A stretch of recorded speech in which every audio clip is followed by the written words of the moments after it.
Hello friends, Spacey Ghost back from the void, and we're talking Voltron Season 4, because it came out on Friday the 13th. And I would have had this sort of thing done sooner, but I wanted to give enough time for everyone to watch it, to let it sink in, and also I got distracted by like spooky Halloween stuff. So here we are, the 1st of November, 2nd of November, I don't know time. So we're gonna first talk about the elephant in the room, which is the first episode of Season 4, where it's like vastly different. Like all the characters seem like, well, out of character, and Keith, he's just doing his best to help Voltron and work for the Blade of Marmora at the same time, which is extremely hard. Talk about like stretching yourself thin. And none of the paladins seem to appreciate him. They just keep like lecturing him with like Alora's case, and even Shiro. Like typically he would be like, "Oh, I got your back, Keith, whatever you need." But here he just keeps shutting him down. It's almost like pigeonholing him into the Black Lion, when right from the beginning Keith was like not for that. The only reason he kept going with the Black Lion was because Shiro's gone, but now Shiro's back, and it's like, hey, go back to your lion, sir. One thing though, that I don't think anyone else has said yet. I mean, someone else probably has, but I was thinking this like the second time I rewatched it to like prepare for this video and stuff. I think the characters are the way they are on purpose. Like they purposely made the characters out of character. Because I'm not sure if everyone knows this, but on the DreamWorks YouTube channel, I think it was, they started posting a bunch of like mini vlog things that the characters did. And there was one that got some traction online that was Keith. And Keith described his worst fear being like, well, everyone turning on him, people not accepting him. And he's like, oh, maybe I just push people away. Maybe it's my Galra nature. And well, I think this whole first episode is seen through Keith's eyes. Like, we start with him with the Blade of Marmora. So it makes sense if most of the episode is through his mindset. This is how he sees the paladins. So regardless of what the paladins are saying, that's just what he's internalizing himself, and that's why they all seem pissed off at him. And that's why there's such a jarring difference between them being like, oh, how dare you not go to this parade thing, and then cut to towards the end of the episode where they're like hugging and supporting him and crying because he's leaving. And even just the way they frame this one scene, like there's a scene when he's coming back from studying the blade or whatnot, and there's this shot of the paladins just staring him down and glaring at him. And usually in Voltron, like if he goes against any of the paladins, he'd be like, I do what I want, fuck you, and like would storm off. Well, here instead, he has like the most softest voice. He's like almost whispering, like, oh guys, I'm sorry, I can't. It almost sounds like he's about to cry. It's just so different than what would typically happen. I'm probably overstating myself now, but basically pretty much the entirety of the first episode is just Keith's internalized emotions in what he imagines or self-internalizes the team like reacting to him, and not what they're actually acting like and stuff. Now, I'm not like a total like Keith fanboy here. I mean, he's great, but like looking at the facts, Keith has done a lot for this team. Not only just stepping up for the Black Lion, but also he pretty much, like, could have died, like, 5 times in this series. Like, and 2 of them are just in this season alone. The whole thing they were arguing with in that first episode is because Keith found actual information considering Lotor. And they're just like, yeah, whatever. This is why he's running away from you guys. Like, well, not running away, because they accepted and he's still helping them from a safe distance. Just, I hope he comes back. I hope there's a reason he's coming back. But at the same time, I like how he's finding his own, and in a way, he's with his own people, I guess. And he's using his own strengths and overcoming the few weaknesses that he has. Or he's trying to, I'd hope. Okay, now that that's out of the way, let's talk about Lotor. I am so confused about Lotor, cause let's look at the basic facts. He has father issues. His father, like, absolutely doesn't respect him. Is it maybe because he's half Altean? I don't know. Honestly, I don't think Zarkon remembers anything about his past life. As, was he Zarkon the whole time? I don't remember. Season 3. He wants, Voltron for himself. But I don't think he wants Voltron. I know I just said that. But it's like, he wants the power of Voltron, but he doesn't want the actual Voltron. Like, he's searching, I think, for something that's more powerful than Voltron itself, which is why he keeps wanting to go to alternate realities, as they put it. I like how they're putting it as realities instead of dimensions or time or any of the other typical stuff. Dimensions were like, oh, it's an alternate thing, nothing matters, but when you frame it as a reality, it's like, oh, these things are happening. These other people are people and they have lives in this reality. It's kind of humanizing in a way for a show about space and aliens and stuff. Obviously, he wants to kill his own father, but at the same time, is it so he could place himself on the throne? Or is it just to kill off Zarkon and just end that whole empire thing?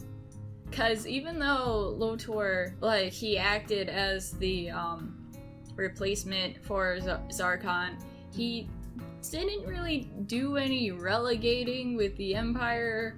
Like, yeah, he formed alliances, but it was also he could, like, work with his own, like, Galra Voltron thing. So, I don't know what's up with him. Maybe he does want the Galra to still be on top, but he wants his parents the way they used to be. Cause I noticed in the preview clip for season 4, Lotor mentions Hanurva, which is the name of his mother, who's also Hagar. But as Hagar, he doesn't really have that connection, you know?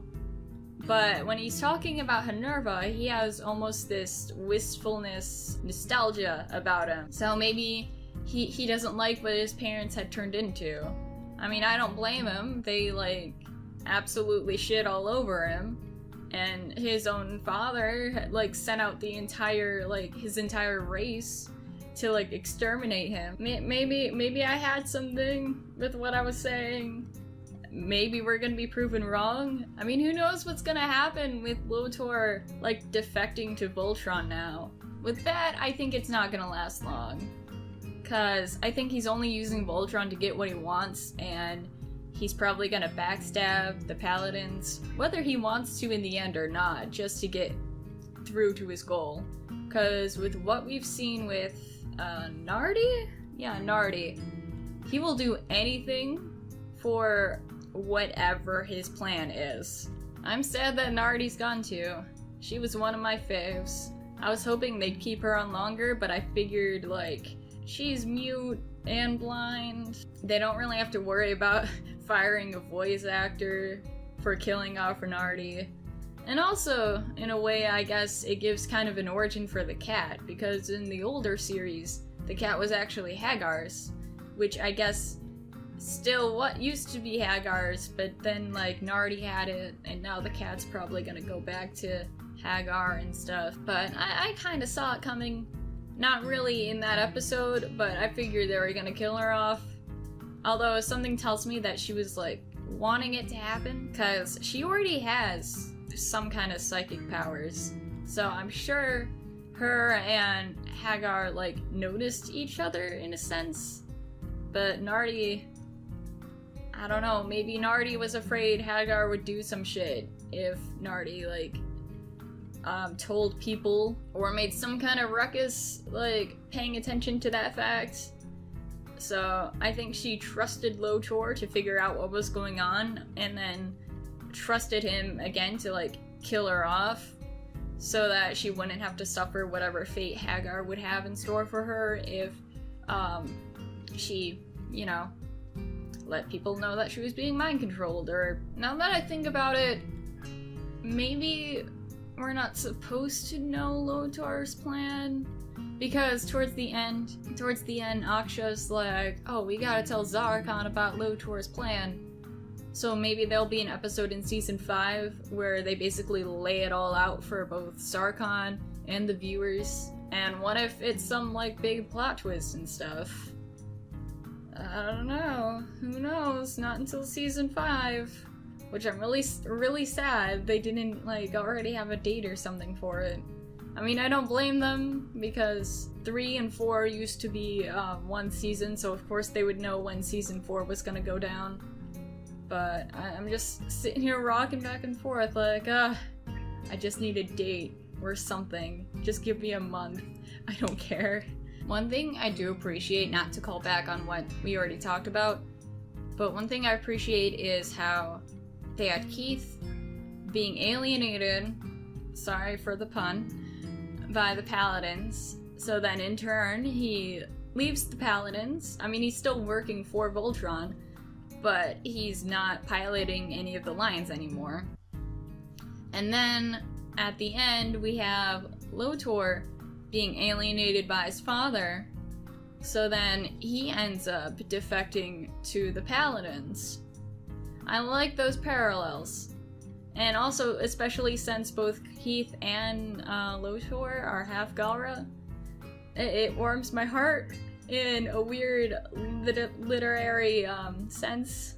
Something also tells me that Lotor may use this to some kind of advantage with Keith, which is gonna be so satisfying, but it's like, yo, just leave him alone. Keith's had enough angst. He doesn't need any of that anymore. Just let him sleep. Let him be with the blade. Let him focus on his true self. Let's talk about Hagar now. Something is clearly going on with her. Like, she's remembering her past, and there's that scene where she's like staring at her old reflection in the mirror and stuff. So what I think is gonna happen, if not season 5, then maybe 6, is that I think she's going to maybe rebel against Zarkon, or in a more interesting thing, or like she's gonna stay with Zarkon, obviously, but her motivation might shift so that instead of being like, oh yes, I'll forever serve you and forever in the name of the Empire, like, she's gonna stay with him for the sole purpose of reverting him to his, like, true self? To, like, kind of get her husband and her love back? I don't know if anyone's noticed this, but Zarkon doesn't care about anything except for Voltron. Or, to narrow it down even more, the Black Lion. He doesn't care about his son, he doesn't care about Hagar, he doesn't even care about his own people. He's already too far off the deep end, and I think she is going to change in a way with herself to stop it from going any further than she's already lost him. I mean, he's already like nothing right now. Like in a metal suit with like life support literally attached to him, and he's still like, I need Voltron. the paladins all dead. That's gonna be pretty sad, if that's what it comes down to. A few small, like, stuff here and there before I get to, like, the end of this, I think. I think Zarkon and Lotor are gonna have an epic battle scene in Season 5, because that's, like, a given. It would be more interesting if it was Hagar and Zarkon fighting each other, like, more than just bickering. A more interesting thing would be if Hagar fueled Lotor with Altain magic to, like, give him a bump, give him, like, a handicap against Zarkon, but so far she doesn't really seem to show emotion towards him. It'd be awesome if we could see Lotor use Altain magic, though, because so far we've only seen Alora and Hagar. And I think whatever the druids Hagar has, too. Like, Lotor already clearly has the Altain shapeshifting going down. Like, it would be even more epic if he could tap into that magic, too. A few things concerning Pidge, and just Pidge's family in general. I think Pidge's dad is already dead. Like, he was pretty old when they went up in space. Well, if not old, like in his 40s or something. I don't think he would survive, taking into effect all the torture the Gaur did, and then whatever else. Like, Matt's pretty spry so far, and I love his staff. But I don't think Sam's alive. Which sucks, because they keep talking like he is. I mean, Sam could be alive, because they already did, like, kind of a death fake-out scene with Pidge, with Matt's grave, which I cried over even though I saw it coming a mile away. But, so I don't think they would go that far. But at the same time, it's very unlikely he's gonna survive. Racking up on the Pidge being trans evidence. Pidge refusing to be called anything but Katie to her brother. I love that. I love that so much. It gives me the feels. I know the feel. And I do appreciate how, if Pidge is confirmed trans, I'm pretty sure off camera and stuff she was.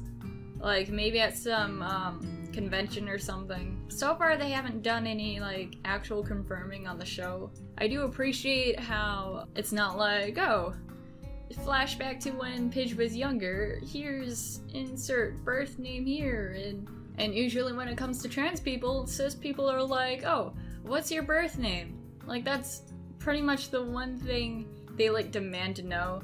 So I like how Pidge is like, no, fuck you, call me Katie, because that's my fucking name. And she does take on Pidge as a more endearing nickname, but Pidge is still, like, kind of a gender fluid name, whereas it's still not Pidge's birth name, and no one needs to know that. And I thought that was a cool little touch, regardless if it's actually canon or not.